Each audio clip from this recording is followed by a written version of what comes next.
ఏదో పరిస్థితి క్రియేట్ చేసి ఒక పొలిటికల్ స్టంట్ వేసి ఒక డ్రామా చేసి రాజకీయ లబ్ధి పొందే ప్రయత్నం చేస్తుండు కల్వకుంట్ల తారక రామారావు గారు.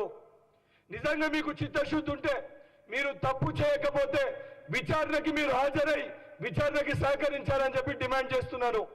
దానితో పాటు ఏసీబీ అధికారులకు కూడా ఈ డ్రామారావు ఎంక్వైరీకి రమ్మంటేనే వస్తలేడు. రేపు పొద్దున ఇతర దేశాలకి పారిపోయే ఒక పరిస్థితి కూడా రావచ్చు.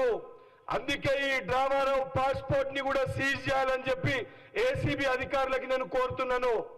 ఈ డ్రామారావు ఇప్పటికే ఏదైతే సంబంధించి వచ్చి దాంట్లో ఎంక్వైరీకి రమ్మంటే వస్తకుండా అనేకమైన నాటకాలు ఆడుతుంటూ, అందుకే ఈ డ్రామారావు పాస్పోర్ట్ ని కూడా సీజ్ చేయాలని చెప్పి ఏసీబీ అధికారులని కోరుతున్నాను.